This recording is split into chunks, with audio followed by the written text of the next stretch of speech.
Positive verb, positive verb মানেটা কি? Positive verb এমন বিষয় যেটা আমরা অন্যকে দিয়ে করাই, অর্থাৎ যে কাজটা আমরা নিজে করি না অন্যকে দিয়ে করাই।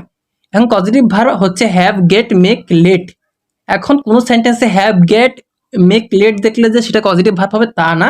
কখন হবে, কেন হবে সেটা বলতেছি। এখন দেখো পজিটিভ ভার্ব হচ্ছে you do not do the action, কাজটা তুমি করবা না, someone else does the action, অন্য কেউ কাজটা করে দিবে। সো দেখো হ্যাভ অবলিক গেট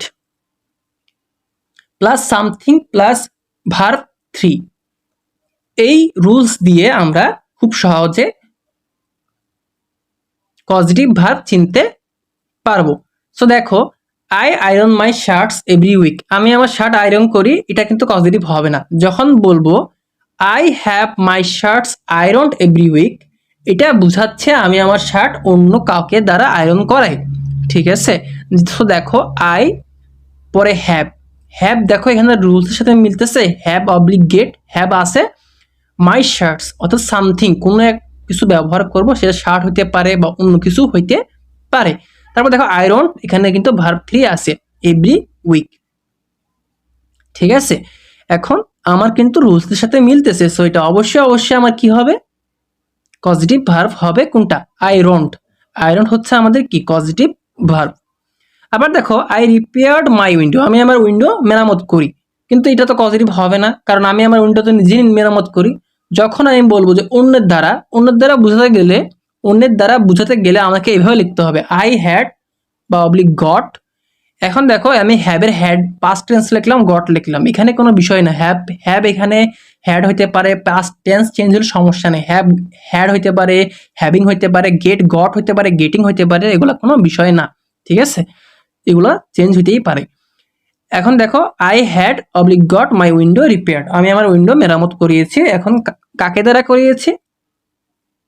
অন্য কাউকে দ্বারা, অন্য কাউকে দ্বারা করিয়েছি। সো এভাবে যদি কোনো সেন্টেন্স থাকে তাহলে বুঝতে হবে সেটা হচ্ছে পজিটিভ ভার্ব। সো দেখো হ্যাড অবলিক গট, তারপরে মাই উইন্ডো হচ্ছে সামথিং কিছু বললাম আমি, আর রিপেয়ার তো আমাদের ভার্ব 3 আসি।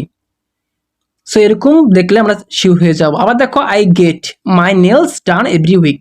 সো দেখো গেট তো আমি জানি আমাদের কি, গেট হচ্ছে আমাদের ওই যে রুলস অনুসারে, আর মাই নেলস হচ্ছে সামথিং, আর ডান হচ্ছে ভার্ব 3। সেম ভাবে I am having my full cleaned tomorrow. So having আছে, হ্যাভ যেটা ছিল হ্যাভ প্লাস সামথিং মাই পুল আর কি, আর ক্লিনড হচ্ছে ভার্ব 3।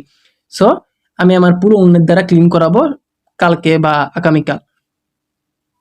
এখন দেখো have plus someone plus verb 1, অর্থাৎ এখানে এখন সামথিং না সামওয়ান বা কোনো মানুষ ব্যবহার করতে হবে। Have plus someone plus verb 1, get plus someone plus 2 plus verb 1।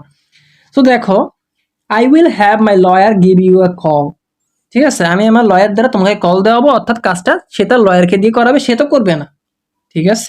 সেটা অন্যের দ্বারা কাজটা করানো। Getting my parents to agree with me is almost impossible.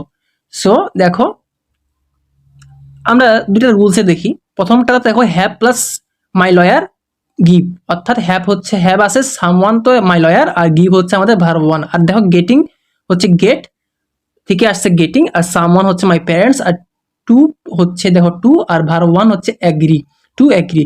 So getting my parents to agree, অর্থাৎ সে তার প্যারেন্টসকে রাজি করাবে, রাজি করাবে কাকে? প্যারেন্টসকে, কিন্তু তার প্যারেন্ট রাজি হবে না, মানে সে শিওরই পায়, অলমোস্ট ইম্পসিবল, প্রায় অসম্ভবই তার প্যারেন্টসকে রাজি করানো। সেখানে কাজটা কে করবে? তার বাপ মা, ঠিক আছে, তার পিতামাতা রাজি হবে, সেটা অন্যের দ্বারাই কিন্তু ঘুরে ঘুরে ফিরে, ঠিক আছে।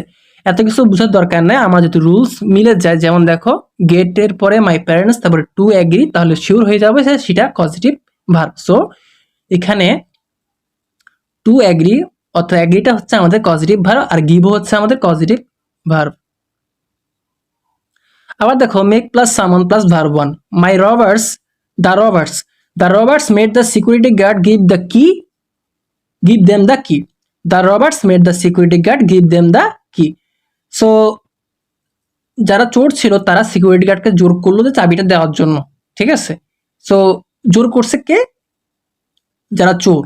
সো এটা অন্যের দ্বারা কাজটা করানো হলো না, হ্যাঁ, সিকিউরিটি গার্ড কি নিজে দিতে চাইছে? মোটেও না, তাকে ফোর্স করা হয়েছে। সিকিউরিটি গার্ডকে ফোর্স করা হয়েছে অন্যের দ্বারা, ঠিক আছে। সো কাজটাও কিন্তু অন্যের দ্বারাই করানো হয়েছে। সো দেখো মেকের যে পাস্ট মেড, তারপর সামনকে দ্য সিকিউরিটি গার্ড, আর ভার্ব ওয়ান কি গিভ। সো আমরা এভাবে রুলস অনুসারে ইউজ করে বুঝতে পারবো যে কোনটা পজিটিভ ভার্ব। আবার দেখো স্টপ মেকিং মি লাভ, স্টপ মেকিং মি লাভ। এখন দেখো মেক তো মেক আছে, মেকের পর মেক হচ্ছে মেকিং, আর সামন হচ্ছে মি, আর লভ হচ্ছে ভার্ব ওয়ান, ঠিক আছে। স্টপ মেকিং মি লাভ, এখানে এক্সক্লেমেশন চিহ্ন হবে লভের, এখানে যেখানে পুলিশ স্টপ দিয়েছি এখানে খেয়াল করে মানে ইন্টারজেকশন চিহ্ন হবে। এখন স্টপ মেকিং মি লাভ, এখানে তাকে জোর করে হাসাচ্ছে, অন্যের দ্বারা কিন্তু সে হাসতেছে, ঠিক আছে। সো এইগুলোই হচ্ছে পজিটিভ ভার্ব। এখন দেখো লেট প্লাস সামন প্লাস ভার্ব ওয়ান, এখানে লেট দ্বারা বুঝায় পারমিশন নেওয়া।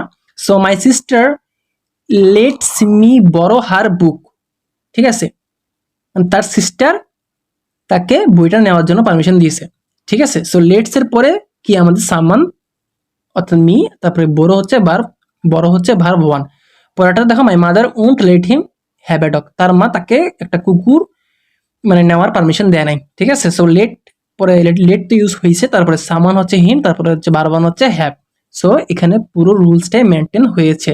সো এভাবে থাকলে বুঝতে হবে যে এটা পজিটিভ ভার্ব। সো লেট দ্বারা বুঝায় মানে পারমিশন পাওয়া, ঠিক আছে। আর make someone plus verb one দিয়ে কাউকে জোর করে তখন সেটা জোর করে কিছু করানো তখন বোঝানো হয়, ঠিক আছে। সো এই রুলসগুলো মনে রাখলে আমরা অবশ্যই পজিটিভ ভার্ব চিনতে পারবো খুব সহজে, ঠিক আছে। পজিটিভ ভার্ব মানে হচ্ছে কাজটা অন্যের দ্বারা করিয়ে নেওয়া।